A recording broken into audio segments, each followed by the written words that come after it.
There's some things I want to talk about in this review, what to look for if you choose to. I got it crafted, and one thing I'm not going to say is that Scalar potential is a bad weapon. It's not. It's actually pretty good. However, there's always the question of what can it do that others can't? How does it stack up overall versus some competition? And for a lot of you, it's going to fall short, but for me, it's worth a craft. And so we're clear here. My goal with these reviews, these videos, is to show you what's possible with things. If it's not your cup of tea, no problem. I found something here on this weapon that I really like, and it's different, very unique. So we need to figure out what makes it perform the best, what elevates it, what are some of the things that sets it apart. And there's 3 routes that I would go, that I would consider when crafting. One is just an all-around good roll. It's a roll that's going to be beneficial if you don't have some of the other good rapid fires. The second roll is kind of an out-of-the-box roll that has play. And the third, it's kind of big brain. And I believe that the third way is by far the best roll for this thing and how it should be crafted. So maybe you get the red borders and not really interested. I would try this one. It might even earn a spot for you, even though you have, let's say, a good Horror's Least or Oversoul Edict. I think it's really fun to play. So first thing, it's a new weapon. They made a change, so that means that it has its own predictable recoil pattern. And while yes, the recoil direction stat does matter, you also need to check how that stat kind of coexists with the personally defined recoil pattern. So the base is 53 recoil direction. When you shoot it, the pattern, it's a little group up to the left, every single burst. It's really great that they made this change, but this is a rapid fire. It means that burst is coming out over and over. The faster it shoots, the faster the pattern is going to drift in that direction. It's kind of like steps on stairs, just kind of up and left, up and to the left. When you put on a counterbalance mod, it's going to do the same thing, but it's going to be more centered. It doesn't trail as far left.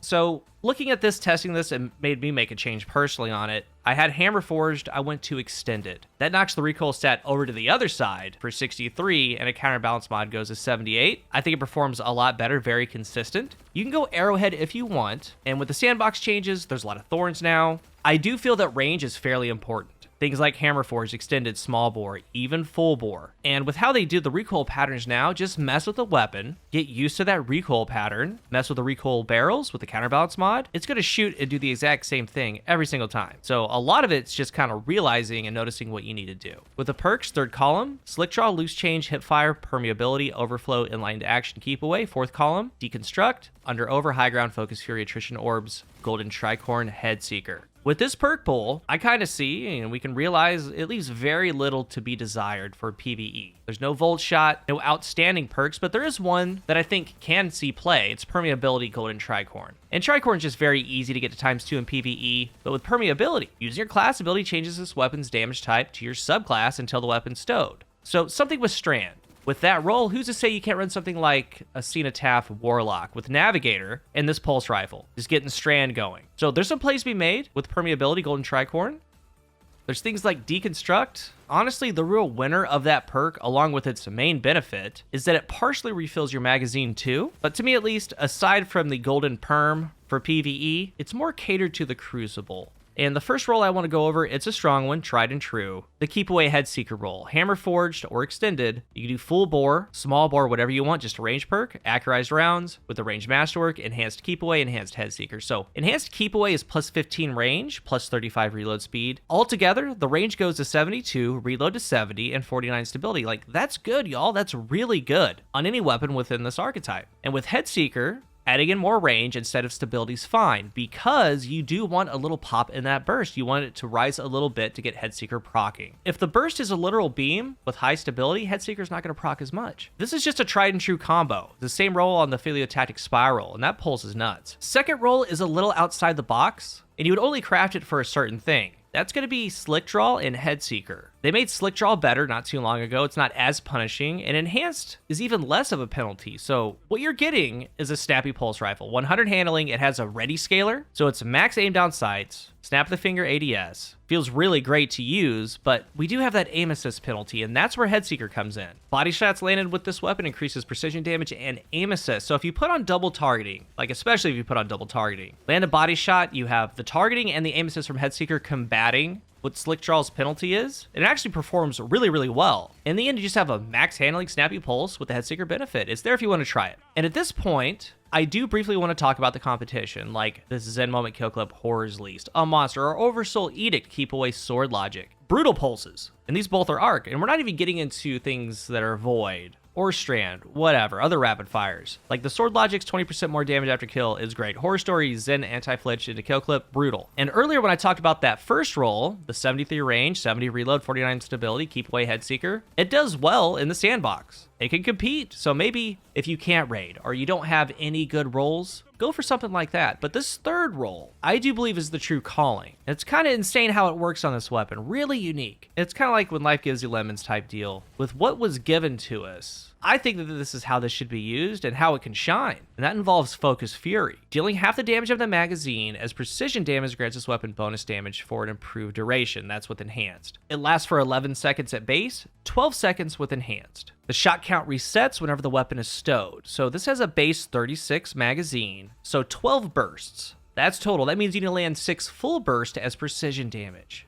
But here's the deal. I haven't talked about the origin trait yet. Dragon's Vengeance. When an ally dies or you reach critical health, this weapon's magazine refills and it gets a bonus range, handling, and charge rate. So first of all, the range. I did test it and it's small. Maybe a meter. Like +5 range or so, +7 range on the stat bar. The handling's like the same thing. +8 to 10, it's noticeable, but not crazy. The real winner here is the magazine refill. And the trait with this perk, arguably, is the best Focus Fury primary in the game. And it's excellent. And I mean excellent in checkmate and things like that. With how this works, you land some shots, it keeps track of how many shots, how many were precision. The moment someone dies, are you getting red health? The magazine refills. So this extends your magazine, meaning the next burst or two is going to proc Focus Fury. So we got a combination here of a dueling roll and a chaining roll. Because one route you can go is keep away, Focus Fury. Keep away, we have the range, the reload, and the accuracy for duels, and the Focus Fury for the chaining. So let's kind of walk through some gameplay. I have 36 rounds, come around the corner, land some crit, and as I'm moving to the right, I get into my next duel. Midway, I proc Focus Fury, and a teammate dies. So we're back up to 36. I can peek, come around the corner, and have Focus Fury for another enemy. Or this one, and then I'll talk behind some just regular gameplay.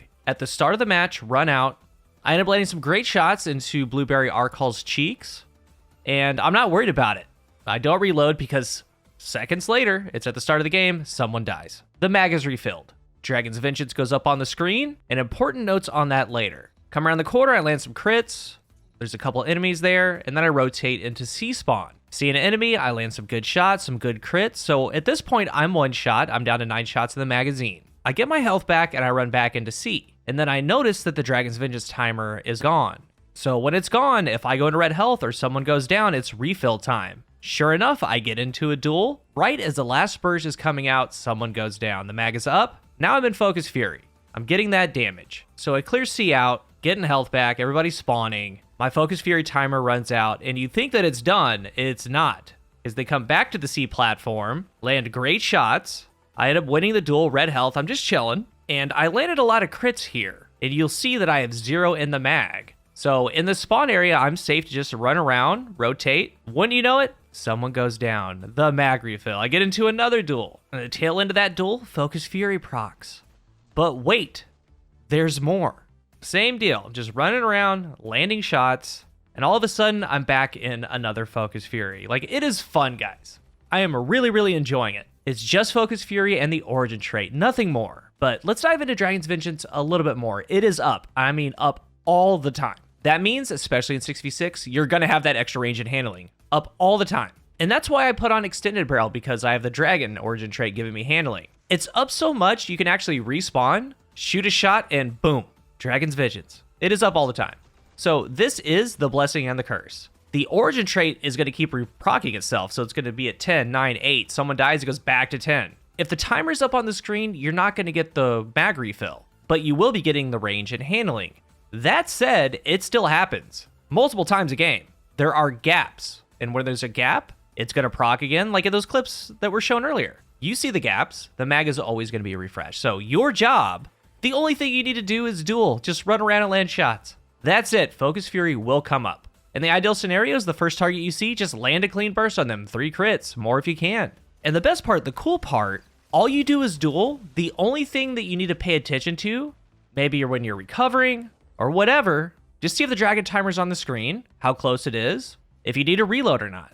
Like right here, I get into a duel. I get red health. It didn't refill because the timer's still up. Well, the timer's at 2, at 1. I have no ammo in the magazine, So I just keep sprinting. It's bound to happen. Sure enough, someone goes down, the magazine's refilled, and I'm glad I did because I was running around. The literal next bullet on the next target procced Focus Fury. So again, I've been really enjoying it. It's fun, and it works. And there's 2 pairing perks. Because of how the origin trait is working, I went with Keep Away. But honestly, when it comes to 6v6 control, Iron Banner, or if you want to do 3v3, Overflow Focus Fury. And that's the same role that was on Peace of Mind, and that is an awesome role. But this one is going to be better, because the moment you run over a special brick, you're at least at 72 rounds. You're gold. You just land crits at that point. It will proc. And if for whatever reason it doesn't proc, you shoot out 60 shots and none of them are crits, if you find another special brick, you're back up to 72. It will happen. And in the in-between, you have the origin trait doing its thing, refilling the mag. Always getting the range and handling. So I think that it's a good weapon. I do. I am keeping this one. It does things that the others can't do. And it's there if you want to try it. It's pretty unique. If you're new here, remember to hit the subscribe button, and if you are subscribed, thank you so much for your support. Let's talk about scalar potential down below. What are your thoughts on it? I think that its high range, keep away, head seeker roll is pretty good, but I think that the Focus Fury with the origin trait is just how this thing is built. You don't even really have to think about it. It's awesome. Let's talk about it down below. Thank you for watching, and until the next one,